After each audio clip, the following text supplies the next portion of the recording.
بسم اللہ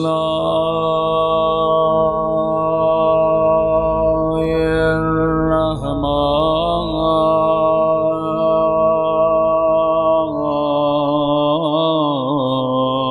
الرحیم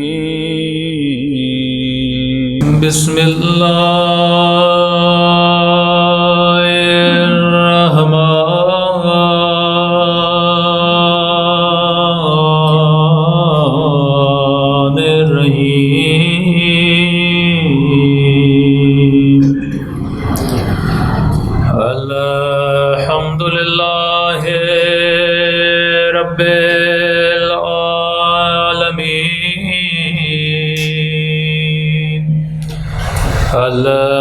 الحمد للہ کما هو أهله الصلاة والسلام على سيد المرسلين وخاتم النبيين أبي القاسم محمد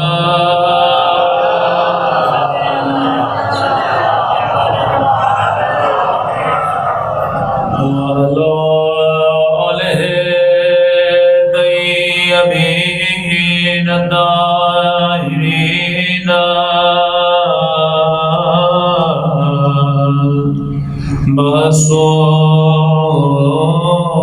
معصومین. سب کے دعا سرکار امام زمان اللہم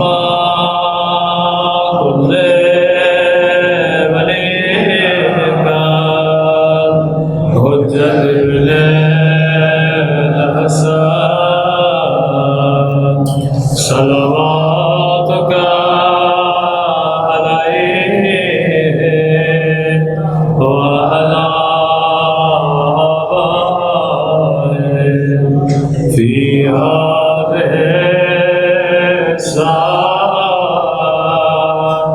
وفي كل وليا وحافظا وقائدا وناصرا ودليلا وعينا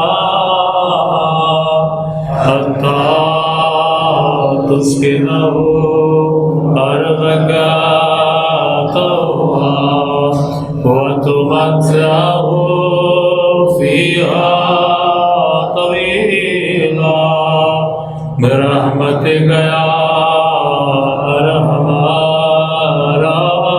الراحمين.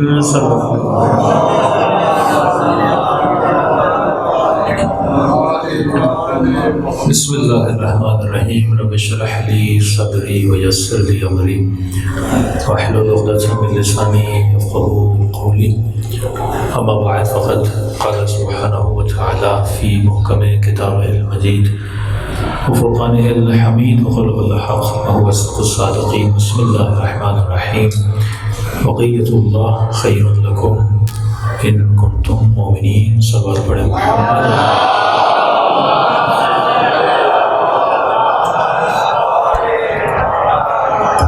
دعا ہے پروردگار عالم ہم سب کی عبادتوں کو اپنی بارگاہ میں قبول فرما دے اور جس مقصد زندگی کی وجہ سے ہم مجالس میں تشریف لائے ان مقاصد میں بھی ہم سب کو کامیابیاں کامرانیاں نصیب فرما دے. کل بھی آپ کی خدمت میں عرض کیا کہ وجود اہل بیت یا وجود خدا انسان کے لیے باعث خیر ہے، باعث برکت ہے. لیکن یہ خیر کس انسان کو دے گا؟ تو ہم نے فزیکل مثال اس طرح دی کہ اگر کوئی ڈاکٹر آپ کو کوئی ٹیبلٹ دیتا ہے سر درد کے لیے، بیماری اور بخار کے لیے، وہ کہے کہ آپ کھا لیں آپ ٹھیک ہو جائیں گے، اور آپ ایک ہفتے تک کھاتے رہیں لیکن آپ ٹھیک نہ ہوں، تو آپ ڈاکٹر کے پاس جائیں گے، کہیں گے کہ میں نے آپ کی دوا تو استعمال کی لیکن میں ابھی تک ٹھیک نہیں ہوں۔ تو یہ نہیں کہ اس دوا میں شفا نہیں ہے، ہو سکتا ہے وہ ڈاکٹر کہے میں نے کئیوں کو دی وہ ٹھیک ہو گئے، یقیناً آپ نے دوا ٹائم پہ نہیں کھائی ہوگی، تو آپ کہیں گے نہیں ڈاکٹر صاحب ایگزیکٹ جس طرح آپ نے بولا تھا، ایک گولی صبح دوپہر رات میں نے اس طرح کھائی، تو ڈاکٹر بولے گا یا آپ نے پرہیز نہیں کی۔ تو دوا اور پرہیز جب یہ دونوں ساتھ ہوں تو انسان کو شفا ملتی ہے۔ اسی طرح خدا کہتے ہیں الصلاۃ تنہی عن الفحشاء والمنکر، یہ نماز انسان کو فحشا سے بچاتی ہے، یہ نماز انسان کو منکر کو بچاتی ہے۔ اور تعجب کا مقام یہ ہے کہ عاشوراء کے دن وہ نماز بھی پڑھ رہے ہیں اور پھر حسین کا گلا بھی کاٹ رہے ہیں۔ یہ شیعوں کے جو گلے کٹ رہے ہیں، کیا یہ نمازی نہیں ہے؟ کیا یہ روزے نہیں رکھتے؟ کیا یہ امر بالمعروف اور نہی عن المنکر نہیں کرتے؟ بڑی تبلیغ کرتے ہیں یہ لوگ، لیکن اس نماز نے اس بندے کو قتل سے کیوں نہیں روکا؟ اس عبادت نے اس انسان کو فحشا سے کیوں نہیں روکا؟ کیوں؟ کیونکہ وہ نماز یعنی دوا تو لے رہا تھا پر پرہیز نہیں کر رہا تھا۔ اب سوال یہ پرہیز کیا ہے؟ فرمایا کہ تم اسلام لے کر آئے ہو لیکن ابھی تک ایمان لے کر نہیں آئے۔ ایک تھیوریکلی ایمان ہے، ایک پریکٹیکلی ایمان ہے۔ مرد حضرات تھیوریکلی مضبوط ہوتے ہیں، پریکٹیکلی کمزور ہوتے ہیں۔ خواتین جو ہیں وہ تھیوریکلی کمزور ہوتی ہیں، پریکٹیکلی بڑے مضبوط ہوتی ہیں۔ بس اگر میں کہہ دوں کہ یہ عمل یہ فائدہ دے گا، خواتین فوراً گھر میں جائیں گی اور عمل کرنا شروع کر دیں گے۔ پریکٹیکلی وہ بہت مضبوط ہیں، تبھی جتنے بھی بنگالی بابا ہیں ان کے پاس پہلے خواتین پہنچتی ہیں، کیونکہ پریکٹیکلی وہ مضبوط ہیں، ان کو بس پتہ لگ جائے فلاں تعویذ فلاں دعا فلاں نسخہ وہ فوراً کریں گے۔ تبھی فرمایا خواتین کا مسئلہ بڑا حساس ہے، کیونکہ یہ پریکٹیکلی مضبوط ہیں لیکن ان بیچاریوں کی تھیوری بڑی کمزور ہے، یعنی عقلانی اعتبار سے ان کی عقل پر ان کے جذبات زیادہ حاوی ہیں۔ تبھی اسلام نے کہا کہ کسی خاتون کو جج بننے کا حق نہیں ہے، کیونکہ اس کی تھیوری کمزور ہے، پریکٹیکلی یہ بہت مضبوط ہے۔ دو چور سامنے آئیں گے، جو زیادہ روئے گا اس کے حق میں فیصلہ دے دے گی۔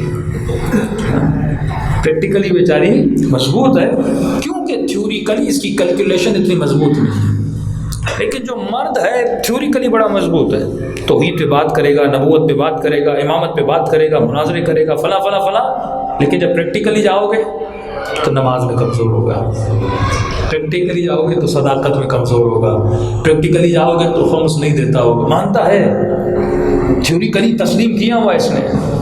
یہی وہ گیپ اور اسپیس ہے جس کو کہا جاتا ہے اگر انسان پورا نہ کرے تو خدا کا خیر اس کے وجود تک نہیں پہنچتا۔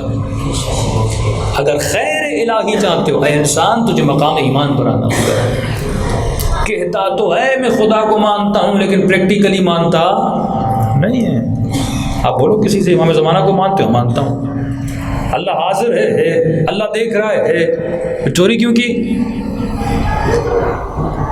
عمل سے کہہ رہا نہیں دیکھ رہا، زبان سے کہہ رہا اللہ دیکھ رہا۔ تبھی سورہ یاسین میں آواز ہے اللہ تعبد الشیطان انہ لکم عدو مبین۔ اللہ نے یہ نہیں کہا شیطان کی نہ مانو، یہ بھی نہیں کہا شیطان کا نہ سنو، بہت بھاری جملہ کہا کہ شیطان کی عبادت نہ کرو۔ تو کلمہ تو میرا پڑھتا ہے پر عبادت وہ ہے جو تو کرتا ہے۔ غور نہیں کیا آپ نے؟ کلمہ میرا پڑھتا ہے، کرتا کیا ہے تو توحید تیرے وجود میں تیرے عمل میں نظر آنی چاہیے۔ حسین کے وجود سے اگر حسین ہٹا دیا جائے تو وجود کامل توحید ہے۔ حسین جو کر رہے ہیں وہ توحید ہے، سیدہ جو کر رہی ہیں وہ توحید ہے، مولا حسن جو کر رہے ہیں وہ توحید ہے۔ تو زبان سے کلمہ پڑھنا اور ہے، اس کو عمل میں دکھانا اور ہے۔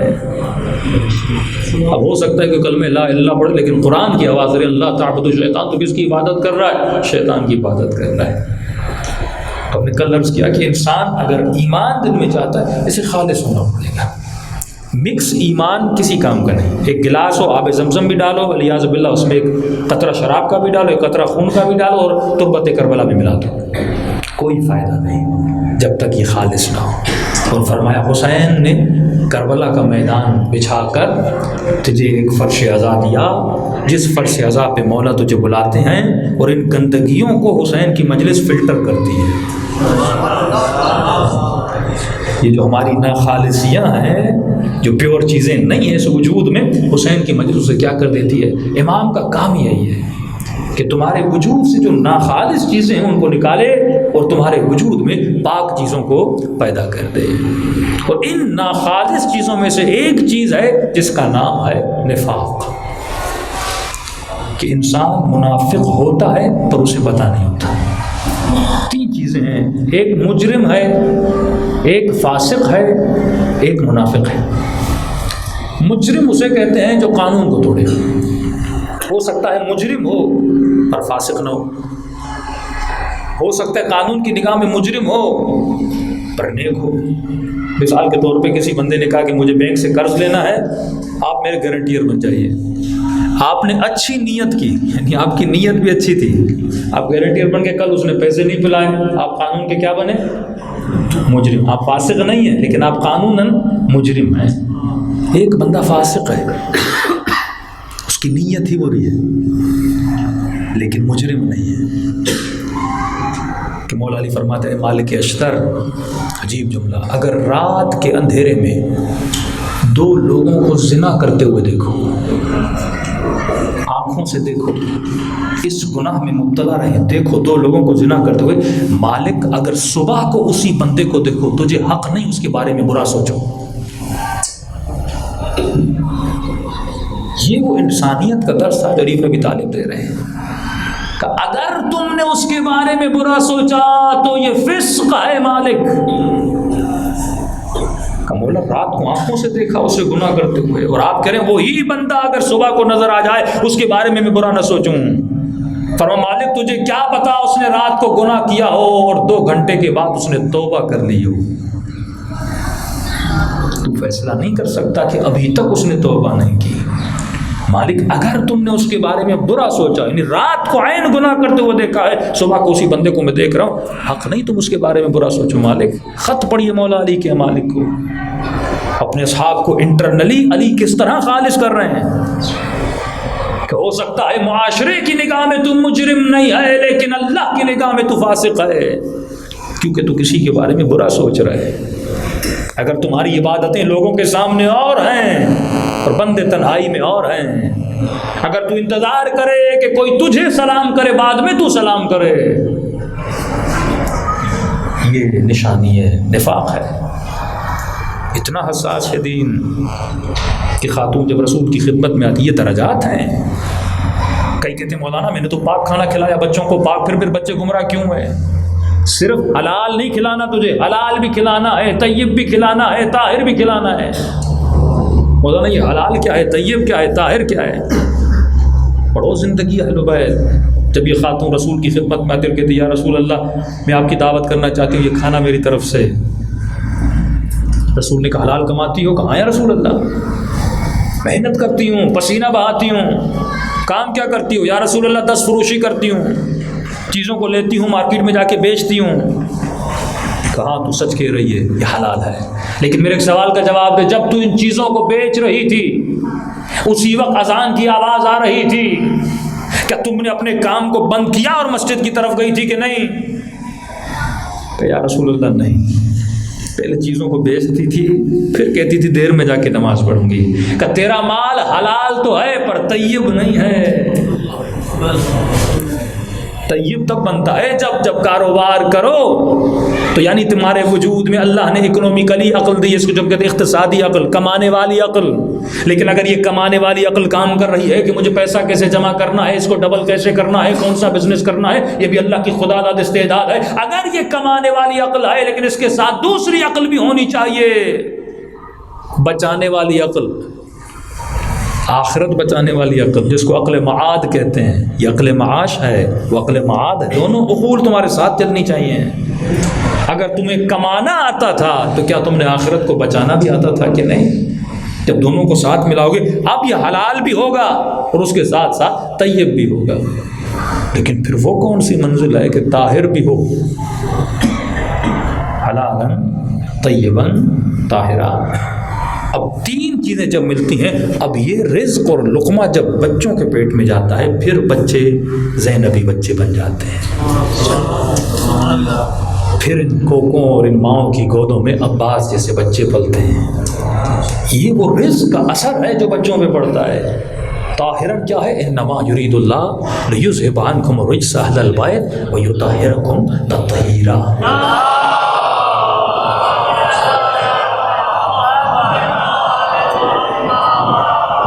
یعنی کمانے والا طاہر ہو، اس کے وجود میں طہارت ہو۔ اہل بیت کا مقام طاہر بھی نہیں، تطہیر، یعنی ان کے وجود سے سوائے خیر کوئی اور چیز صادر ہوتی نہیں تھی۔ یعنی آپ یہ کہو فریج کا وجود ہی ایسا ہے وہ چیزوں کو ٹھنڈا کرتی ہے۔ گرمی آگ کے وجود کے اندر ہے، آپ گرمی کو آگ سے جدا نہیں کر سکتے۔ وہ چیز جو گرم نہ ہو اسے آپ آگ ہی نہیں بولو گے۔ تو یہ جو گرمی ہے یہ اس آگ کا حصہ ہے، سردی برف کا حصہ ہے۔ اسی طرح طہارت اہل بیت کے وجود کا حصہ تھا۔ یہ امکان دے ہی نہیں سکتے کہ اہل بیت کے وجود سے سوائے خیر کوئی اور چیز صادر ہو جائے۔ اب فرمایا یہ بندہ جو اپنے گھر سے لے کر، دیکھیے کتنے اثرات ہیں، اپنے گھر سے لے کر رزق کی تلاش میں نکل رہا ہے، جا تو رزق حلال کمانے جا رہا ہے۔ فار ایگزامپل نوح خان، میں بہترین مثال دے رہا ہوں، مجلس پڑھنے والا نوح خان، مولا کا ذکر کرنے والا، لوگوں کی نگاہوں میں یہ بہترین کام ہے۔ ہاں اگر ایک نوح خان اگر مجلس پڑھنے والا مثلا سفر کربلا پہ جا رہا ہے،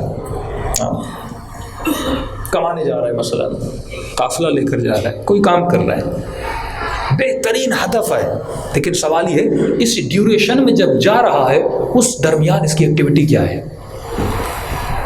میں بینک جا رہا ہوں، میں اپنی دکان پہ جا رہا ہوں، میں کسی بزنس پہ جا رہا ہوں، اب میں گاڑی سے سوار ہو کے اپنے آفس تک جا رہا ہوں رزق حلال کی تلاش میں۔ لیکن جب جا رہا ہوں اگر اس کے بیچ میں کسی کی غیبت کر رہا ہوں، اس کے بیچ میں کسی پہ تہمت لگا رہا ہوں، اس کے بیچ میں کسی نامحرم سے باتیں کر رہا ہوں، اس کے بیچ میں جاتے ہوئے 2-3 گانے سن رہا ہوں، اس کے بیچ میں کسی کے ساتھ تعلق بنا رہا ہوں، یعنی میں رزق حلال کی تلاش میں تو جا رہا ہوں، لیکن بیچ میں جو میری ایکٹیویٹیز ہیں وہ ساری حرام ایکٹیویٹیز ہیں۔ تو یہ جو رزق میں لے کر آؤں گا حلال تو ہوگا، پر نہ طیب ہوگا نہ طاہر ہوگا۔ ابھی تک ہم پہلی منزل پر ہیں۔ تو فرمایا اہل بیت تجھے خالص کرنے، اور خالص تب ہوگے جب اپنے وجود سے نفاق کو نکال لو گے۔ فسق بھی نہیں ہونا چاہیے، یعنی ذہنی اعتبار سے نہ کسی کے بارے میں برا سوچو نہ کسی مومن کے لیے برا کرو۔ مجرم بھی نہیں ہونا چاہیے انسان، جس معاشرے میں رہتا ہے وہاں کے قوانین کا بھی انسان کو خیال رکھنا چاہیے۔ آخری منزل ہے نفاق بھی انسان کے وجود میں نہیں ہونا چاہیے، منافق نہیں ہونا چاہیے۔ عام تصور نفاق کا ہمارے ذہنوں میں یہ ہے کہ وہ جو رسول نے اعلان نبوت کیا اور ایمان لایا، زباناً کلمہ پڑھا تھا لیکن قلباً نہیں پڑھا تھا، وہ تو نفاق اکبر ہے۔ لیکن ایک نفاق اصغر ہے، ایک چھوٹا سا نفاق ہے، جس کی میں نے ایک چھوٹی سی آپ کو مثال دی کہ مومن کھڑا رہے کوئی مجھے سوال کرے، اگر یہ نفاق انسان کے وجود میں آ جائے، کل میں نے کہا تھا ایک چھوٹا سا نفاق بھی انسان کو بدبخت بنا سکتا ہے۔ صلوات پڑھے محمد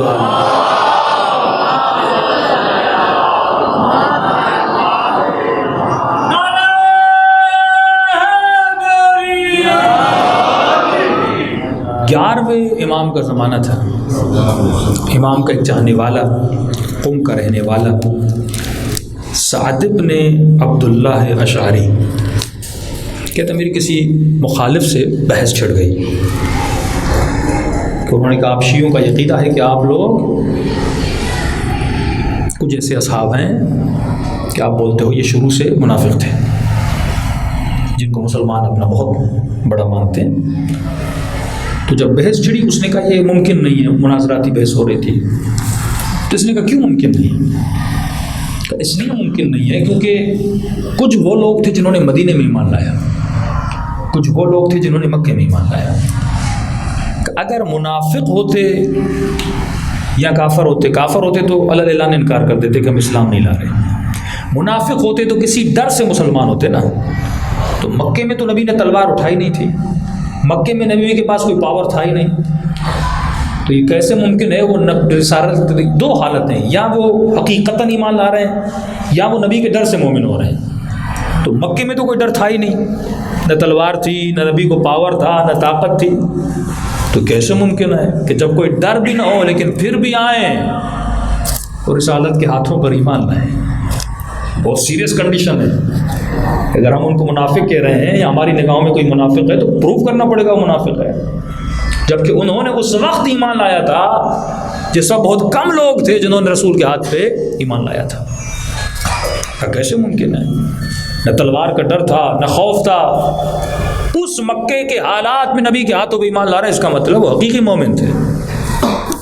کہ تمہیں بھی پھنس گئے، کروں تو کیا کروں؟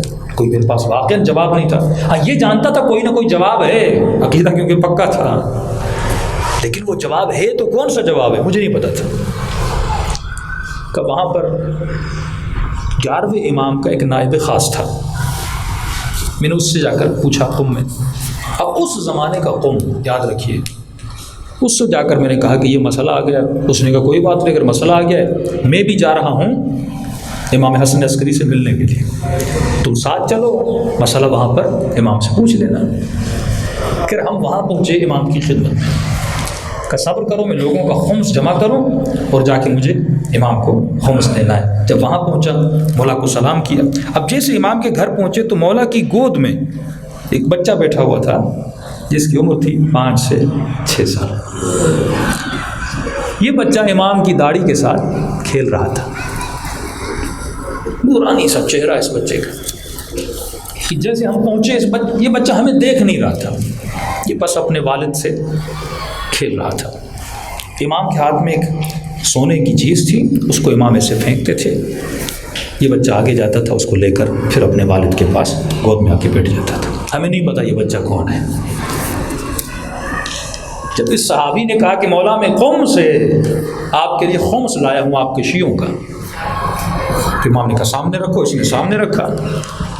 امام نے اس بچے کو کہا کہ میرے بیٹے، میرے شیعوں نے خمس بھیجا ہے، خمس اٹھا لو.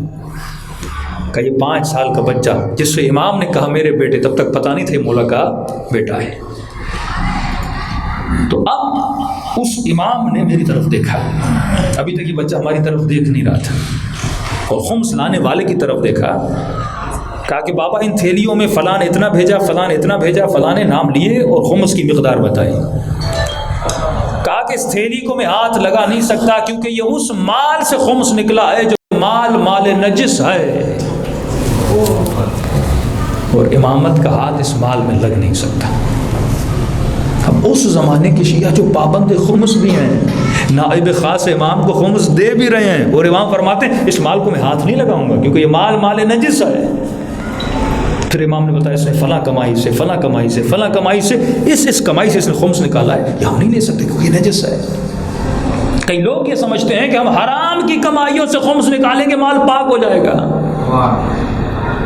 یہ کیسی مینٹلٹی ہے کہ تم کہو کہ میں شراب میں پانی ملاؤں گا تو پاک ہو جائے گا. ویسا کا ویسا رہے گا قبلہ.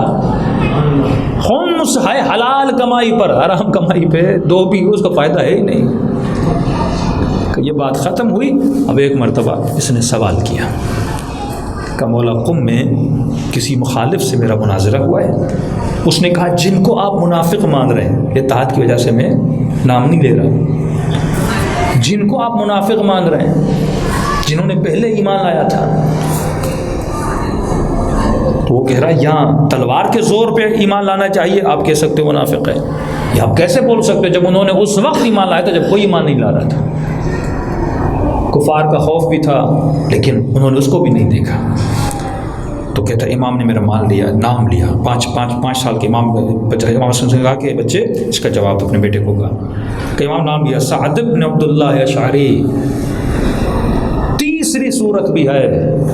پہلی صورت یہ ہے کہ دل سے ایمان لایا ہو، دوسری صورت یہ ہے کہ تلوار کے خوف سے ایمان لایا ہو، تیسری صورت بھی ہے. مولا وہ کون سی ہے؟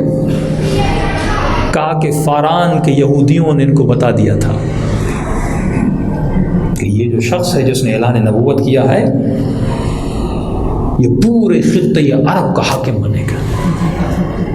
اس تیسری صورت کا نام ہے طمع، اس تیسری صورت کا نام ہے حرص۔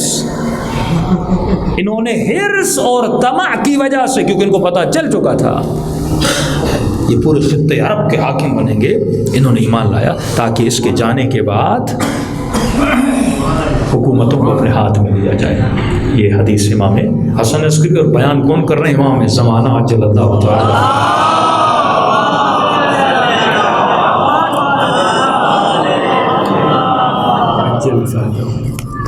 علامہ مظفر نے کتاب لکھی السقیفہ، غالباً اگر اردو میں اس کا ترجمہ ہوا ہو تو پرشین میں ترجمہ اس طرح ہے، اردو میں اگر اس کا ترجمہ ہوا ہو تو فارسی میں جو ترجمہ اس کا نام یہ کہ عالم اسلام کی پہلی سازش، عربی میں تو نام ہے السقیفہ، اور 5 بار بھی اگر کوئی شیعہ اس کتاب کو پڑھے اس کے لیے کم ہے۔ اور لکھنے سے پہلے انہوں نے اپنی کتاب میں ایک وعدہ کیا ہے کہ میں پڑھنے والے کو گارنٹی دے رہا ہوں کہ یہ کتاب میں نے شیعہ بن کے لکھ رہا ہوں نہ سنی بن کے لکھ رہا ہوں، میں ایک ہسٹورین بن کے یہ کتاب لکھ رہا ہوں، اور اس کتاب میں ایک حوالہ بھی شیعہ کتب سے نہیں ہے، ایک ایون سنگل ریفرنس بھی شیعہ کتب سے نہیں ہے، سارے حوالے اہل سنت کی کتابوں سے۔ ہم کیوں ایسی چیزوں کی طرف جاتے ہیں جن میں FIR بھی کٹیں، جس سے کوئی فائدہ بھی نہ ہو؟ میں کتنا بھی چیخ کے بولوں فلاں کافر تھا، کون مانے گا بھائی؟ یہاں چیخ کے کسی کو تھوڑی منوانا ہے۔ میں کتنا بھی زور لگا کے بولوں فلاں فاسق تھا، کون مانے گا آپ کی بات کو؟ زبان اور گلے کے زور سے تو کسی کو ہم مسلمان نہیں بنا سکتے نا۔ وہ آپ سے زیادہ چیخ کے بولتے ہیں شیعہ کافر ہیں، ہم بن گئے کیا؟ کسی کے چیخنے سے نہ کوئی کافر بنتا ہے نہ کوئی منافق بنتا ہے۔ علمی ماحول سے آپ ثابت کر سکتے ہو جو ان کی کتابوں میں موجود ہے۔ آپ کے پاس تو اتنے ریفرنس ہے، آپ کیوں ایسے میدان میں داخل ہی کیوں ہوتے ہو جہاں کی گلی بند ہے؟ گن گلیوں میں کیوں جاتے ہو؟ کتنا بھی جناب سیدہ کی شہادت کا موضوع ڈسکس کروں ان کی کتابوں میں نہیں ہے، ہماری کتابوں میں۔ اب اس پہ اٹک جاؤ کہ بی بی کے گھر پہ حملہ ہوا تھا، آگ لگی تھی، وہ نہیں مانے گا، کتنا ہی بولو کہیں کہ افسانہ ہے، نہیں مانیں گے۔ بہترین چیز جو یہ دشمن کی سازش ہے آپ کے مائنڈ کو ڈائیورٹ کرے ایک ایسی چیز کی طرف جس کا رزلٹ کچھ بھی نہیں ہے۔ ایک وقت تھا کہ جب یہ چیزیں ممبر سے ڈسکس ہوتی تھی کہ خلافت کس کا حق ہے، ممبر سے خطبہ ڈسکس کرتے تھے خلافت کس کا حق ہے، لیکن آج وہ نوبت آ گئی کہ آج اگر یزید کو بھی کچھ کہو تو شور شرابہ ہو جاتا ہے، ابو سفیان کو بھی کچھ کہو شور شرابہ ہو جاتا ہے۔ کیوں؟ وہ آپ کو انہوں نے ابھی ابو سفیان پہ لا کے کھڑا کر دیا ہے، ابو سفیان کی شخصیت کو انہوں نے حساس بنا دیا ہے۔ اب آپ ڈرو کہ ابو سفیان کے بارے میں بات کروں، اوپر والے تو دور کی بات ہے، کتنا دور لا کے کھڑا کر دیا۔ نن ایشوز کو ایشو بنانا ہماری اپنی غلطیاں ہیں۔ اس ممبر سے جس چیز کو ڈسکس کرنا تھا وہ خلافت تھی، دیٹس اٹ، اس کے علاوہ کسی موضوع کو ڈسکس نہیں کرنا تھا، کیوں خلافت اتنا اسٹرانگ موضوع ہے، ان کی کتابوں میں موجود ہے۔ وہ خود نہیں چاہتے کہ سقیفہ ڈسکس ہو، خود نہیں چاہتے۔ محمد علی مرزا کو پڑھ لیں، مولانا اسحاق کو پڑھ لیں، تمام تر چیزوں کو آپ پڑھ لیں، بہترین موضوع سقیفہ۔ طبری کو اٹھائیں، در منصور کو اٹھائیں، سیوطی کو اٹھائیں، ابن ابی الحدیث کو اٹھائیں، انہی کی کتابوں میں واقعہ سقیفہ لکھا ہوا ہے۔ قرآن کی آیتیں موجود ہیں، سورہ احزاب کی آیتیں موجود ہیں جن میں خدا نبی کی 2 بیویوں پہ غصہ کرتا ہے، ان کو کہتا ہے اگر نبی تمہیں طلاق دے دے تو میرے نبی کے لیے عورتوں کی کمی نہیں ہے، اس کے لیے مومن مسلم باقرہ ہر خاتون موجود ہے۔ خدا دھمکی دیتا ہے ان کو، اور مثالیں زوجہ نوح اور زوجہ لوط دیتا ہے ان کے لیے۔ یہ سورہ احزاب کی آیتیں ہیں، ہر مسلمان پڑھتا ہے۔ کہ ایک آیت میں نبی نے کسی چیز کو خود پہ حرام کیا، فرمایا حبیب حرام نہ کرو۔ دوسرا نبی نے اپنا راز اپنی کسی بیوی کو بتایا تھا، راز آدھا تھا، اس نے ڈسکس کیا تھا کسی کے ساتھ، اللہ اس کو غصہ ہوا تھا کہ تم نبی کی باتوں کو باہر کیوں نکالتے ہو۔ یہ سارا ریلیٹڈ ہے، سورہ احزاب کی آیتیں سقیفہ سے ریلیٹڈ ہے۔ سقیفہ ہے کیا؟ سقیفہ ایک صائمہ تھا، پڑھیے یہ کتاب، بچوں کو پڑھائیے، یہ کتاب اپنے دوستوں کو گفٹ کریے، کیونکہ وہ پوری کوشش کر رہے ہیں کہ مسلمان اسلام کی ہسٹری نہ پڑھیں۔ آپ پوری کوشش کرو، ہسٹری پڑھنے میں کیا ہے بھائی؟ کتابیں آپ کی لکھی آپ نے، یہ کون سی پابندی ہے کہ ہم ہسٹری نہیں پڑھنی؟ جب اس ممبر سے خدا کی توحید ڈسکس ہوتی ہے کہ اللہ ہے کہ نہیں، ہم دلیلیں دیتے ہیں، تو خلافت کیوں نہیں ڈسکس ہو سکتی؟ سقیفہ کیوں نہیں ڈسکس ہو سکتا؟ ایک ہسٹری کا ایونٹ ہے، نہ شیعہ بن کے پڑھو نہ سنی بن کے پڑھو، بس سوچو کہ نبی کے جانے کے بعد ہوا کیا تھا۔ جب رسول دنیا سے گئے تو نبی کا جنازہ کہاں پہ پڑا تھا اور مسلمان کہاں پڑے تھے؟ جسٹ مظلومیت رسالت کو بیان کرو، انہی کی کتابوں سے بیان کرو۔ سقیفہ مکے والوں کا تو تھا نہیں، مکے والے مہاجر کہلاتے تھے، مدینے والے انصار کہلاتے تھے۔ سقیفہ ایک ایسی جگہ تھی جہاں انصار کی بیٹھک، جہاں انصار بیٹھتے تھے۔ انصار کو پتہ چلا رسول خدا بیمار ہیں یا رسول کا انتقال ہو چکا، یہ خبریں لیتے تھے۔ نبی کے گھر کی خبریں جب باہر آئیں تو خدا نے غصہ کیا، اور مفسر نے اتنی ہوشیاری دکھائی کہ جو خبر نبی نے اپنی بیوی کو دی تھی، مفسر نے اسے کہا کہ یہ بشارت تھی، کہا یہ بشارت تھی رسول کی۔ رسول نے اپنی زوجہ کو کہا تھا کہ اپنی دونوں بیویوں کو کہا کہ تم دونوں کے جو باپ ہیں وہ میرے جانے کے بعد سازش کر رہے ہیں کہ جب میں جاؤں گا تو وہ عرب پہ حکومت کریں گے۔ انہوں نے جا کے اپنے باپوں کو بتا دیا تھا۔ اب خود لکھتے ہیں کہ یہ واقعہ بھی ہے، یہ آیت بھی ہے، یہ مذمت بھی، لیکن کہتے ہیں نہیں، رسول نے بشارت دی تھی کہ یہ بنیں گے۔ کیسی بشارت ہے جس پہ خدا غصہ کر رہا ہے؟ کیسی بشارت جہاں خدا دھمکی طلاق دے رہا ہے؟ فرمائیے سقیفے میں بیٹھے، سقیفہ ایک بیٹھک تھی، کس کی؟ انصار کی بیٹھک۔ سب جانتے ہیں، دو چیز یاد رکھیے، مدینے میں دو بڑے قبیلے، اوس و خزرج، ساری زندگی لڑتے رہے۔ اب آپ دیکھیے، ایک انسان کی بری عادت اور ایک انسان کی بری صفت پورے عالم اسلام کے اس نے 72 ٹکڑے کر دیے۔ قصور مہاجرین کا نہیں تھا، قصور سب سے بڑا انصار کا تھا۔ میرے چھٹے امام فرماتے ہیں اگر انصار یہ غلطی نہ کرتے کبھی حکومت اور خلافت علی کے ہاتھوں سے نہ جاتی۔ اور بھائی انصار کی غلطی تھی۔ یہ سارے جمع ہوئے، دو قبیلے جمع ہوئے۔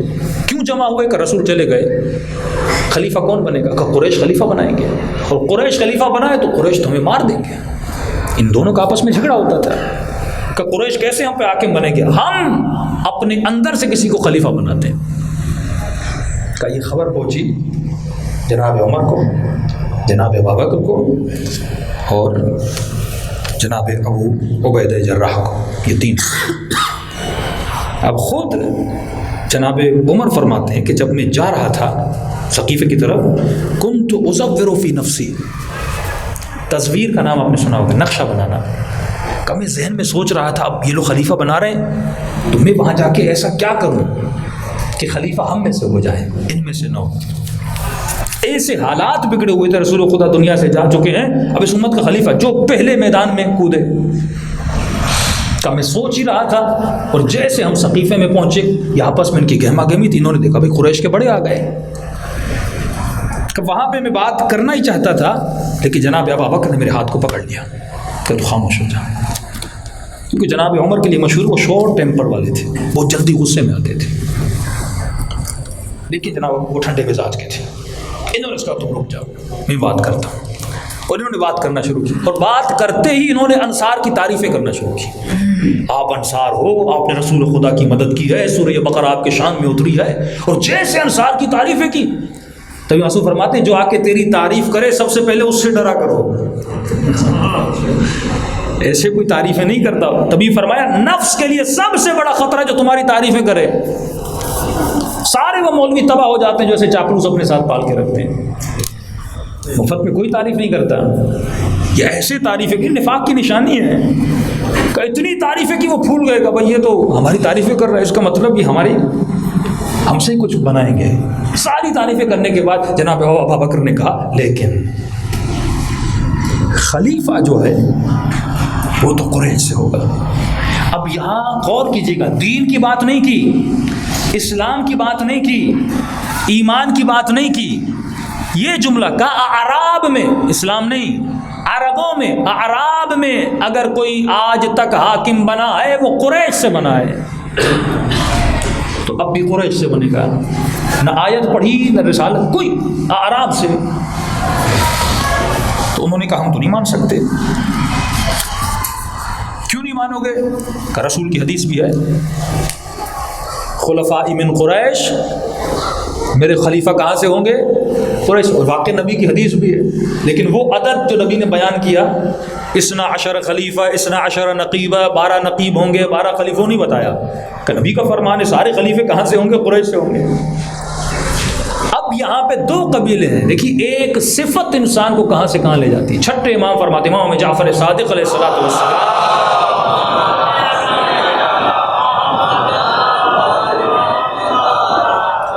امام فرماتے اگر انہوں نے کہہ بھی دیا تھا، اگر وہاں پہ انصار انکار کرتے کوئی خلیفہ نہ بنتا، انصار زیادہ تھے وہاں، لیکن یہاں 2 قبیلوں کے ریس تھے، ایک قبیلہ خزرج، ایک قبیلہ اوس۔ عمید بن عزید جو اوس کے ہیڈ تھے، اس سے پہلے ایک اور تھا جو کسی جنگ میں شہید ہو گیا، تو اس کے بعد یہ اس کی جگہ پر آئے تھے۔ اب اس نے یہ سوچا، کیونکہ سعد بن عبادہ خزرج کے قبیلے کے ہیڈ تھے اور عمید بن عزید یہ اوس کے ہیڈ تھے، اب انہوں نے کہا کہ اگر یہ قریش والے فار ایگزامپل سعد بن عبادہ کو بنا دیتے ہیں تو یہ قبیلہ ہم پہ بھاری ہو جائے گا، تو اس حسد کی وجہ سے کہ یہ ریس نہ بنے، اس کو کرسی نہ ملے، اس کی وجہ سے اس نے ان کے ہاتھ پہ بیعت کر دی۔ اور جب جناب ابوبکر نے کہا کہ قریش کے بڑے کھڑے ہیں، جناب عمر کھڑے ہیں، جناب ابو عبیدہ کھڑے ہیں، آپ جن کے ہاتھ پہ قوم بیعت کرنے کے لیے تیار ہیں، تب ابو عبیدہ آگے بڑھے اور جناب عمر آگے بڑھے اور انہوں نے ابوبکر کے ہاتھ پہ بیعت کی۔ اب اس نے حسد کی وجہ سے، میرے چھٹے امام فرماتے اگر یہ بیعت نہ کرتے کبھی وہ خلیفہ نہ بنتے، لیکن دوسرے قبیلے کے ہیڈ سے کیونکہ اس کے وجود میں حسد تھا کہ اگر ہم نہیں کریں گے تو یہاں پہ اس نے ایک نعرہ مارا کہ منا امیر ومنکم امیر، آپ ایک کو خلیفہ بناؤ مکے کے لیے، ہم ایک کو خلیفہ بناتے مدینے کے لیے۔ اب یہ ڈر گیا اگر مدینے سے کوئی خلیفہ بنے گا اور اگر مجھے نہ بنایا فلاں کو بنا دے، اس قبیلے کی میرے اوپر کیا آ جائے گی؟ برتری آ جائے گی۔ فرمایا صرف حسد کی وجہ سے اس نے اس کے ہاتھ پہ بیعت کر لی، اور جیسے بیعت کر لی اب جناب عمر کے ہاتھ میں پورا بازی آ گئی ان کے ہاتھ۔ اب کیونکہ یہ دونوں قبیلے لڑے ہوئے تھے، تو جو دوسرا قبیلہ تھا وہ بیعت کرنے کے لیے تیار نہیں تھے، اب انہوں نے اس قبیلے کے جو ہیڈ تھا اس پہ حملہ کیا کہ یہ ثقیفہ میں ملتا ہے، اس بیچارہ وہ بوڑھا تھا اس قبیلے کا ہے، لوگ اتنے دوڑے کہ وہ لوگوں کے پاؤں میں آ گیا اور وہ زخمی بن گیا۔ اب یہاں سے بیعت کرنے کے بعد جناب ابوبکر کو اٹھایا اور مسلمانوں کے ہجوم میں لے کر گئے اور بلند آواز سے کہنے لگے خلیفۃ رسول اللہ، خلیفۃ رسول اللہ۔ جو بھی راستے میں ملتا تھا اسے پکڑتے تھے، کہتے تھے بایع خلیفۃ رسول اللہ، رسول اللہ خلیفے کی بیعت کرو۔ اسی طرح روڈ سے لوگوں کو پکڑتے جاتے تھے، گلیوں میں چلتے جاتے تھے، ایک خلیفے کو انہوں نے بنا لیا۔ اور یہ 4-5 لوگ ہیں خود، یہ ابو عبیدہ جراح تو بعد میں دنیا سے چلا گیا، ورنہ آپ کیا سمجھتے ہیں کہ مولا علی کو خلافت مل رہی تھی؟ نہیں، 2 لوگ اور تھے، 5 لوگوں نے آپس میں فیصلہ کیا تھا کہ آپ، اس کے بعد آپ، اس کے بعد آپ۔ اور جناب عثمان نے جب خط لکھا تھا چھپ کے، جن کا 5واں شخص تھا کہ میرے بعد تم خلیفہ، اس پہ غصہ ہوا تھا کہ جب ہم نے آپ کی خلافت کو علی الاعلان لوگوں کو بتایا، آپ مجھے چھپ کے کیوں لکھ رہے ہو؟ جس کی وجہ سے ان کے آپس میں اناد ہوا۔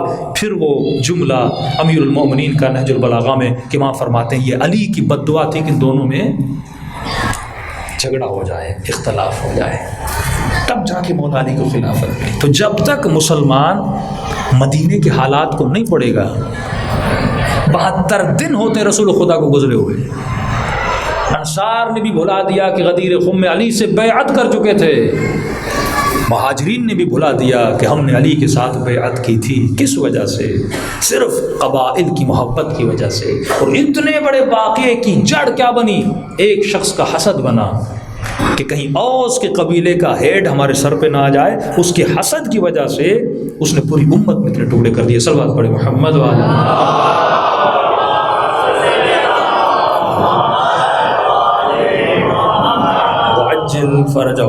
تو یہ کتاب بہت تحقیقی اور قابل ریسرچ کتاب ہے، اس کو پڑھیں کہ تاریخ اسلام میں کون کون سے واقعات ہوئے تھے۔ اسی طرح آپ دیکھیں کہ دوسری خلافت وہ بھی پچھلے کے کہنے پر ہوئی، تیسری خلافت بھی، تو اس میں بھی جو نام دیے گئے تھے کیونکہ وہ 2 نام دنیا سے لوگ جا چکے تھے۔ تو اگر خلیفہ بنانا بھی تھا تو ایک پراپر سیٹ اپ ہونا چاہیے تھا مسلمانوں کے پاس۔ اگر ہم امامت کو نہ بھی مانیں لیکن اگر رسالت کے بعد نبی کا خلیفہ کون بنے گا، ایک پراپر سیٹ اپ ہونا چاہیے۔ فار ایگزامپل جیسے الیکشن ہوتا ہے، اسمبلی ہوتی ہے، اگر اس سیٹ اپ کو بھی، ڈیموکریسی کو بھی آپ مان لو یا کسی اور سیٹ اپ کو امت کے اجماع سے مان لو، لیکن وہاں پہ کوئی امت کا اجماع نہیں تھا۔ اس میں مولانا اسحاق بھی کہتے ہیں، تمام تر کہتے ہیں کہ پہلی خلافت میں امت کا اجماع نہیں تھا، جس میں نبی کے بڑے بڑے صحابی جناب ابوذر ہیں، کچھ اور صحابی ہیں، خود جناب زبیر ہیں جنہوں نے تسلیم نہیں کیا تھا، کھڑے ہوئے، لیکن کیونکہ قبیلے طاقتور تھے اور آپ جانتے ہیں کہ فرد کمزور ہوتا ہے، سسٹم مضبوط ہوتا ہے، وہ سسٹم اتنے مضبوط تھے کہ افراد اس سسٹم سے لڑ نہیں سکے۔ لیکن ایسا کیا ہے کہ نبی اعلان کر رہے ہیں، اخلاق دے رہے ہیں، ایمان دے رہے ہیں، لیکن کیونکہ اگر انسان اندر سے خود کو پاک نہ کرے، اس انسان کے اعمال بھی اچھے صادر نہیں ہوتے۔ صلوات پڑھے محمد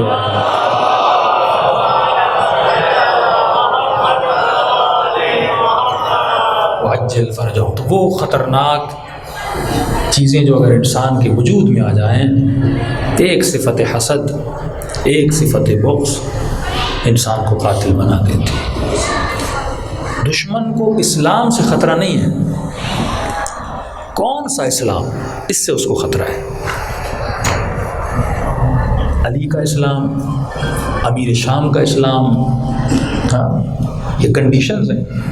ایک امریکہ ہے سعودی عرب کے ساتھ بیٹھا، مطلب سعودی والے اسلام سے ٹرمپ کو خطرہ نہیں، اسرائیل کو ترکی والے اسلام سے خطرہ نہیں۔ نفاق، پورا نفاق ہے۔ نفاق کی صورت یہی ہے، وہ تمہارا شبیہ بنتا ہے، جو نعرہ تم مارتے ہو وہی نعرہ مارتا ہے، تمہارے اندر آ کے بیٹھ جاتا ہے۔ پہلی ایمبیسی کسی مسلم کنٹری میں کھلتی ہے تو وہ ترکی میں کھلتی ہے، لیکن وہ خود کو دنیا اسلام کا ہمدرد بھی بتاتا ہے۔ امریکہ اس سے خوش ہے، اسرائیل اس سے خوش ہے، ناراض نہیں ہے، لیکن اسے کچھ تو کرنا ہے نا، دکھانے کے لیے کہ میں تمہارے ساتھ ہوں۔ وہ اپنی شکل، اپنا حلیہ تمہارے حلیے جیسا بناتا ہے۔ ایک ہے ترکی کا اسلام، کون سا اسلام؟ سیکولر اسلام، نہ دوپٹہ نہ حجاب، کچھ بھی نہیں وہاں پہ، سیکولر اسلام۔ ایک ہے سعودی عرب والا اسلام، جہاں سختی والا حجاب، جہاں بدعت، جہاں نماز، جہاں دکانیں بند کر دو نماز آ گئی، سعودی والا اسلام۔ یہ کنڈیشن اس لیے مختلف اسلام ہے۔ ایک ہے معاویہ بن ابی سفیان والا اسلام، ایک ہے خوارج والا اسلام، یعنی کیسا اسلام جو حکومت پانے کے لیے کچھ بھی کرنا چاہتا ہے، کہتا ہے جائز ہے، میری حکومت بچ جائے، چاہے لوگ مرتے مریں۔ اس کی نگاہ میں فتح حکومت اسلام ہے، امیر شام کا اسلام۔ ایک اسلام خوارج کا اسلام ہے، ماتھوں پہ سجدوں کے نشان، حافظ قرآن، پوری رات نماز تہجد پڑھ رہے ہیں، خشک اسلام جس میں سوشل عقل نہیں ہے، جس میں امام شناسی نہیں ہے۔ علی دونوں اسلاموں سے لڑے، امیر شام کے اسلام سے بھی لڑے اور خوارج کے خشک مقدس نمازی اسلام سے بھی لڑے، جن کو بس یہی شعور تھا ہمیں نماز پڑھنی ہے، لیکن امام شناسی جن کے وجود، دونوں اسلاموں سے لڑے۔ آج کے مومن کو سمجھنا ہوگا کہ میرا اسلام کون سا ہے۔ سیکولر اسلام ہے، لبرل اسلام ہے، سعودی والا اسلام ہے، ترکی والا اسلام ہے، اور پوری کوشش کی جا رہی ہے کہ پاکستان میں ترکی والا اسلام لایا جائے۔ ہمیشہ یہ ہم تو 2 کشتیوں کے سوار رہے نا، آدھا اسلام سعودی سے لیتے ہیں، اب نیا زمانہ ہے ترکی والا اسلام، کیونکہ خود سعودی ترکی والے اسلام کی طرف جا رہا ہے۔ امریکہ نے کہا تیرا اسلام بہت ہو گیا، 9/11 بھی ہم نے کروا لیا تیرے اسلام سے، گلے بھی کٹوا لیے تیرے اسلام سے، مسلمانوں کی مسجدیں، امام بارگاہیں، عیدگاہیں، عید میلاد النبی سب کو ہم نے ختم کر دیا تیرے اسلام سے، اب بہت ہو گیا، اب ہم خود بھی بدنام ہو رہے ہیں، اب تو آ ترکی والے اسلام پر۔ ایک اسلام ہے یمن کے مسلمانوں کا اسلام، جن کے پرچم پہ لکھا ہے الموت للیہود. بات مذاق کی نہیں ہے. جن کے جھنڈے پر یہود پر موت لکھی ہے. یہ وہ اسلام ہے جو دنیا کی طاقتوں کو کھٹکتا ہے. نہ سعودی کے اسلام سے خطرہ، نہ ترکی کے اسلام سے خطرہ، پاکستان کے اسلام سے ان کو کوئی خطرہ نہیں ہے. ہماری فرینڈ شپ ہے ان لوگوں کے ساتھ. وہ اسلام ہے جس کے جھنڈے پر لکھا ہے الموت للیہود. اور جب اس ملک پہ حملے کی باری ہوتی ہے تو اقوام متحدہ ود ان دی آورز ایک میٹنگ ارینج ہوتی ہے اور اس میٹنگ کو اجازت دی جاتی ہے. اگر آپ کسی ملک پہ چڑھائی کرنا چاہو صدیاں لگ جاتی ہیں. کشمیر کا معاملہ ہو یا کسی اور معاملات ہو، فلسطین کا معاملہ ہو، سالوں نصف صدی سے زیادہ گزر گئے، آپ لوگوں کے اجلاس میں کوئی فیصلہ نہیں ہوتا. لیکن یمن پہ اگر جنگ کرنی ہو، ابو ظبی ہو، 30-35 یہ چھوٹے چھوٹے ملک جمع ہوتے ہیں اور ان کو اجازت مل جاتی ہے، آپ اپنے دفاع کے لیے حملہ کر سکتے ہو. تو یہ وہ دشمن ہے جس کو یہ اسلام کھٹک رہا ہے. کون سا اسلام؟ جو اسلام علوی ہے، جو اسلام فاطمی ہے، جو اسلام حسینی ہے. اس اسلام سے دشمن کو خطرہ ہے اور اس مینٹلٹی والے مسلمان سے دشمن کو خطرہ ہے جو سر کٹا تو سکتا ہے پر اپنے اصولوں سے پیچھے ہٹتا نہیں ہے. کہ میں نے کل کی مجلس میں کہا تھا کہ جب پانی پر مولا علی قابض ہو جاتے ہیں، یہ اصول علی ابن ابی طالب، جب اس کے پانی پر جنگ صفین میں پانی پر قابض ہو جاتے ہیں، اپنے لشکر والے کہتے ہیں علی 3 دن پانی بند کرو، یہ سارے آپ کے لشکر میں آ جائیں گے. اور فرماتے نہیں، اگر علی بھی پانی بند کرے پھر علی میں اور ابو سفیان کے بیٹے میں کوئی فرق نہیں رہے گا.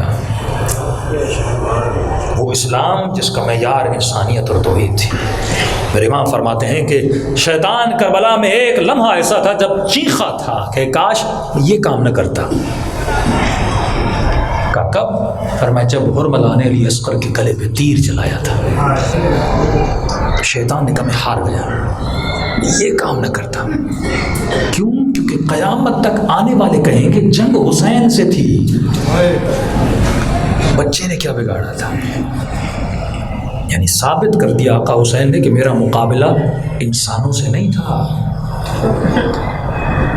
کون سی جنگ ہے دنیا میں جس میں اتنا ظلم ہو؟ میرا مقابلہ تھا ایسے انسانوں سے جو انسانیت سے گر چکے تھے اور حیوان بن چکے تھے.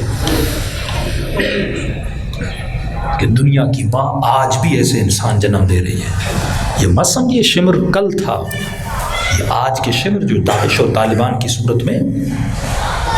آپ کیا سمجھتے ہیں اگر آج ان کو امام حسین ملے گی مولا کے ساتھ کیا کریں گے؟ کل حسین کو شہید کیا گیا تھا، آج اس حسین کے ظاہر کا گلا کاٹا جا رہا ہے. کیا یہ کلمہ نہیں پڑھتا؟ کیا یہ لا الہ الا اللہ نہیں کہتا؟ کیوں کاٹ رہے ہو اس کا گلا؟ یہ وہی اسلام ہے جس میں نفاق تھا، جس میں عقل نہیں تھی، جس میں شعور نہیں تھا، جس میں تعصب اور تکبر بھرا ہوا تھا. اور ان مجلسوں نے خالص اسلام کو بچائے رکھا. اسی لیے فرمایا اگر لاکھ سجدے بھی کرو نا صرف اس لیے خدا کا شکر کرو کہ خدا نے مجھے حسین کی مجلس میں بلایا اور حسینی بنایا ہے. آج میں اسی اسلام پہ چل رہا ہوتا، ایک طرف ڈسکو میں بھی جاتا، گانے بھی سنتا، دوسری طرف حسین کا ماتم بھی آ کے کرتا. نہیں، یہاں تجھے ایک لائن بنانی ہوگی، یا تو وہاں کا ہے یا تو یہاں کا ہے. اگر دونوں چیزیں تیرے وجود میں آئیں تو یہ سب سے بڑا نفاق ہے. اگر خود کو خالص کرنا چاہتے ہو تو تجھے سیرت علی اور سیرت فاطمہ پہ چلنا ہوگا. صلوات پڑھے محمد.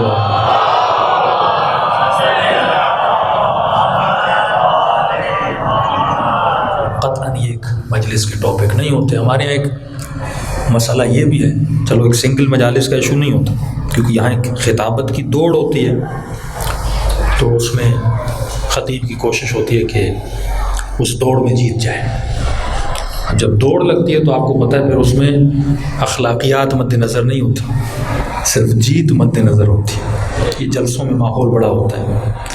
یہ نہ کہ 4 مولانا مجلس پڑھ رہے ہیں، فلاں مولوی کی مجلس بہت لگی کیا ہوتا ہے؟ یہ لگنا کمپٹیشن. اگر ہدف یہ ہو پڑھنے والے کا اور سننے والے کا مجھے کچھ جا کے سیکھنا ہے، کچھ لرن کرنا ہے، تو واللہ معاشرہ بدل جائے. اگر ہدف ہو، فرمایا والعصر ان الانسان لفی خسر، اے انسان اپنے ٹائم اپنے وقت کی قدر و قیمت کو جانو، لمحے لمحے کا سیکنڈ سیکنڈ کا خدا تم سے پوچھے گا کہ چوتھے ماہ فرماتے ہیں ہم ہر مجلس میں جاتے ہیں پر ہر مجلس سے راضی نہیں ہوتے، اولا کس مجلس سے فرمایا جس میں مومن آئے رات کو گھر جائے بستر پر سوئے تو یہ سوچے آج کی مجلس سے میرے وجود میں تبدیلی کیا بنی۔ سوچ کو بدلو تو انسان کا ایمان مضبوط ہو جاتا ہے، بس طرز فکر کو بدلنا ہے اور یہ سوچنا ہے کہ دنیا میں مجھے ایک لائن پہ زندگی گزارنی ہے اور وہ صراط جس کی میں ہر روز دعا کرتا ہوں صراط المستقیم، سیدھا راستہ ہے، اس میں ذرہ برابر ٹیڑھا پر نہیں ہے، اور اس سیدھے راستے پر چلتے چلتے کبھی مصیبتیں بھی آتی ہیں، کبھی پریشانیاں بھی آتی ہیں، تو کوئی یہ کہے میں علی والا، میں حسین والا، میرے اوپر پریشانیاں کیوں؟ تو میں کہوں گا جب حسین نے پریشانیوں کا سامنا کیا، جب سیدہ زینب نے مصیبتوں کا سامنا کیا، یہ کانٹوں کا راستہ ہے، یہ مشکل راستہ ہے، اس راستے پہ چلنے کے لیے صبر کی طاقت، حلم کا مظاہرہ، جب تک یہ صفات تمہارے وجود میں نہیں ہوں گی، اتنے پاورفل نہیں بنو گے، اس راستے پر نہیں چل سکو گے اور حسرت کھاؤ گے۔ قیامت کا ایک دن ہے یوم الحسر ہے، ہر بندہ نیک سے نیک بندہ بھی قیامت میں کھڑا ہو کے حسرت کھائے گا، اے کاش میں اس سے زیادہ کرتا، میرا مقام اتنا بڑا ہوتا۔ لیکن دعا یہی ہے کہ جب اس قیامت اور میدان حشر میں سیدہ کو لایا جائے گا، آواز آئے گی غضوا ابصارکم، اپنی آنکھوں کو بند کر لو، وَنَكِّسُوا رُؤُوسَكُمْ، اب یہ حکم عام ہے، انبیاء اولیاء سب صف میں کھڑے ہوں گے، آواز کبریا آئے گی، آنکھوں کو بند کر لو، وَنَكِّسُوا رُؤُوسَكُمْ، اپنے سروں کو جھکا لو، محمد کی بیٹی فاطمہ آ رہی ہے۔ امام نے جو اوصاف بتائے نا، جس ناقہ پہ بی بی سوار ہوں گی وہ پڑھنے والے ہیں، اتنی عالی شان سواری کہ قیامت والے کہیں گے ایسی سواری زندگی میں کسی نے دیکھی نہیں ہے، اور اتنا احترام اللہ کے دربار میں کہ انبیاء سر جھکائے کھڑے ہوں گے کہ محمد کی بیٹی آ رہی ہے۔ امام فرماتے جب حشر کے میدان میں یہ سواری کھڑی ہوگی اور سکوت طاری ہوگا میدان حشر میں، اس وقت اللہ کی آواز آئے گی کہ فاطمہ مانگو جو تجھے رب سے مانگنا ہے، تیری رضا پہ خدا راضی ہوتا ہے۔ سنو کہ اس وقت سیدہ کیا مانگے گی کہ خدایا میں تجھ سے شفاعت کرنا چاہتی ہوں ان کے لیے جنہوں نے مجھ سے اور میرے حسین سے محبت کی تھی۔ اتنا تو آپ سب نے سنا ہے کہ سیدہ یہ کہیں گی کہ خدا شفاعت مانگنے آئی ہوں جنہوں نے مجھ سے، میرے خاوند سے، میرے بچوں سے محبت کی۔ اگلا جملہ سیدہ کی محبت کو سرشار کر دیتا ہے، وہ محبی محبینا، صرف مجھ سے محبت کرنے والے نہیں، جنہوں نے مجھ سے محبت کرنے والوں سے محبت کی تھی، سیدہ ان کی بھی شفاعت کرنا چاہتی ہے۔ یعنی اگر کوئی ہندو، کوئی مسیحی، کوئی کرسچن آپ سے محبت کرتا ہے، آپ سے، علی کے شیعہ سے، سیدہ سے محبت نہیں کی لیکن میرے محبت کرنے والے سے اگر کسی نے محبت کی ہے، خدایا میں اس کی شفاعت کرنا چاہتی ہوں۔ اس وقت اللہ کی آواز آئے گی، سیدہ کوئی شکایت ہے؟ فرماتے بی بی اس ناقے سے 2 چیزوں کو نکالیں گی۔ مجھے نہیں پتا بی بی کو ناقے پہ کیوں لایا جائے گا، شاید اس بی بی کی پسلیاں ٹوٹی ہوئی ہیں۔ 2 چیزوں کو سیدہ نکالے گی، ایک ہاتھ میں حسین کا خون بھرا کرتا ہوگا، دوسرے ہاتھ میں حسن کے جگر کے ٹکڑے ہوں گے، فریاد کر کے کہے گی خدایا بس میرے بابا کی امت سے پوچھو کہ زہرا کے بچوں نے ان کا بگاڑا کیا تھا، اتنا ظلم میرے بچوں کے ساتھ کہ صرف میرے حسین کو شہید نہیں کیا، میرے لال کے سر تو لو کے دیکھنا پہ چڑھا۔ یہ ایسا اسلام تھا جس نے اپنے گھوڑے کے ٹاپوں کے نیچے حسین کے بدن کو روندا تھا. یہ بھی تو اسلام تھا. میرے بچوں نے بگاڑا کیا تھا؟ اللہ کا شکر ہے ہم ان میں سے نہیں ہوں گے. لیکن علماء فرماتے ہیں ایسا بن کے جاؤ جب سیدہ تجھے دیکھیں تو سیدہ کا دل خوش ہو جائے. یہ کہے کہ دنیا نے مجھے تکلیفیں دی تھی لیکن تم نے میرے دل کو راحت عطا کی. بی بی آپ کو راحت کیسے ملتی ہے؟ فرمایا مجھے نہیں تو میرے بیٹے امام زمانہ کو خوش کر دیا کرو, میرے مہدی کو خوش کر دیا کرو. اکثر ممبر سے مشہور ہے نا, سب سے زیادہ جو امام رویا وہ امام زین العابدین ہے. لیکن علماء فرماتے ہیں امام زین العابدین 40 سال روئے, لیکن فرمایا اے شیعو 1000 سال گزر گئے اب تک تیرا امام زمانہ رو رہا ہے. کہ فرمایا ہر روز نماز عصر کے بعد خدا مجھے میرے حسین کا خون بھرا کرتا ہے. صباحاً و مساء بدل الدموع دما. اے میزادہ حسین اب آنسو ختم ہو گئے ہیں, تیرا لال تجھ پہ خون رو جائے.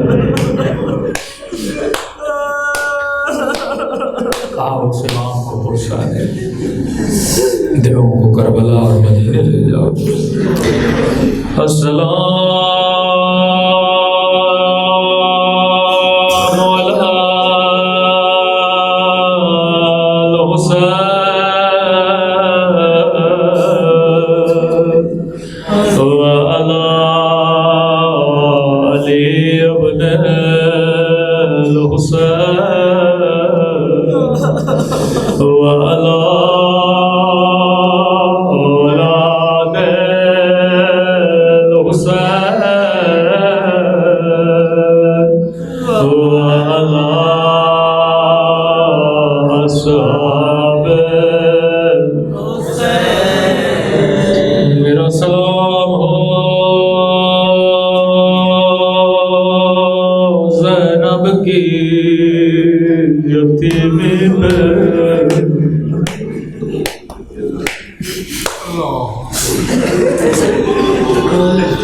یہ بی بی بڑی مظلومہ بی بی ہے.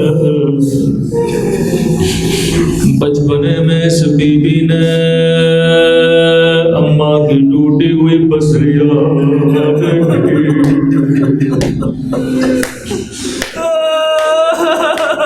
اللہ کسی بچی کو یہ منظر نہ دکھائے.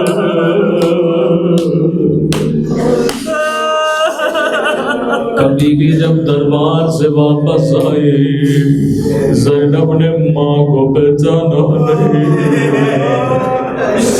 سر کے بال سفید, کمر جھک گئی. سیدہ نے کہا زینب بیٹا نہیں پہچانا. اماں تیرے سر کے بال سفید کیوں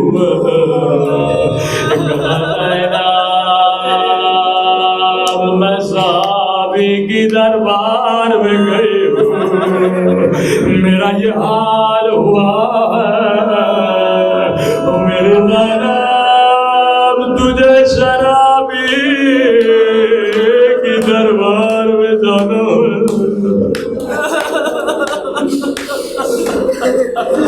سیدہ زینب کا بچپنا ہے. اماں کی ٹوٹی ہوئی پسلی یاد رکھی. ابھی بچپنا گزرا ہی تھا, زینب کی جوانی آئی. اسی بی بی نے جوانی میں علی مولا کے زخموں پہ پٹیاں رکھی. عجیب زندگی ہے زینب کی. ابھی مولا دنیا سے رخصت ہوئے, یہی بی بی زینب ہے جس نے دشت میں حسن کے جگر کے ٹکڑے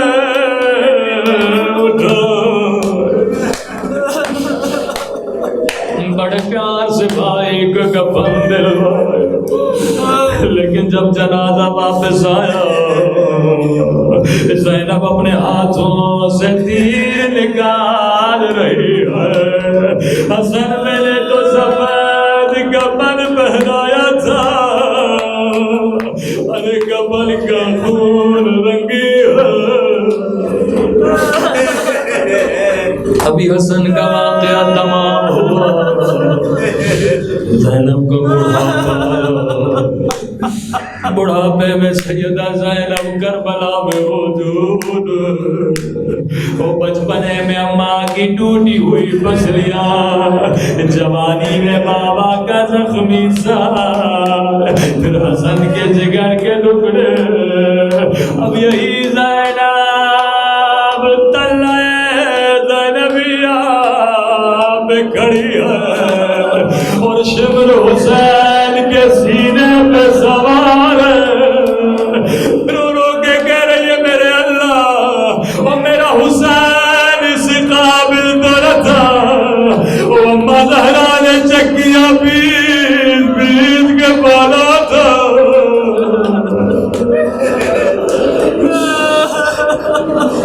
زینب کی ہمت تمام دے گئے. حسین کی فریاد بلند ہوئی، اے زمین کربلا نیچے چلی جا، اب میری زینب برداشت نہ کر پائے گی. روایت کے جملے ہیں، ظالم نے کوئی 9 ضربیں چلائی. جب پہلی ضرب چلی آدم نے کہا میں نہیں دیکھ سکتا. جب دوسری ضرب چلی نوح نے کہا میں بھی نہیں دیکھ سکتا. یہ ضربیں چلتی رہی. رسول خدا نے کہا حسین میرے لال، یہ منظر میں بھی نہیں دیکھ سکتا. آخری ضرب چلی، علی نے کہا میرے لال میں بھی نہیں دیکھ سکتا. حسین کی آواز بلند، وہ مجھے سب چھوڑ کے چلے گئے.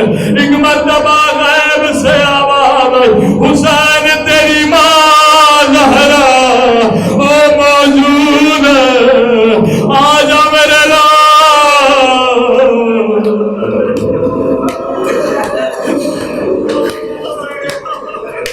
سیدہ زہرا کہاں کہاں جاؤ گی؟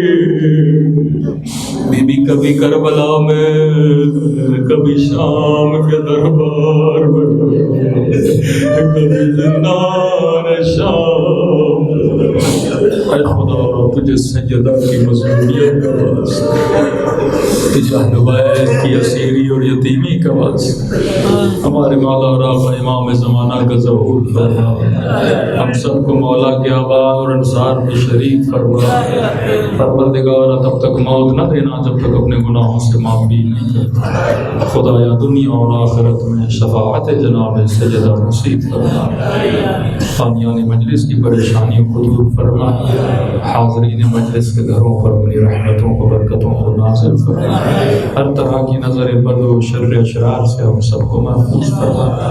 جو تنگ دست ہیں ان کے قرض ادا فرما. پروردگار ان آنکھوں کو امام کی زیارت نصیب فرما. ہم سب کو مولا کے امان انصار شریف فرما. ربنا تقبل منا انك انت السميع العليم.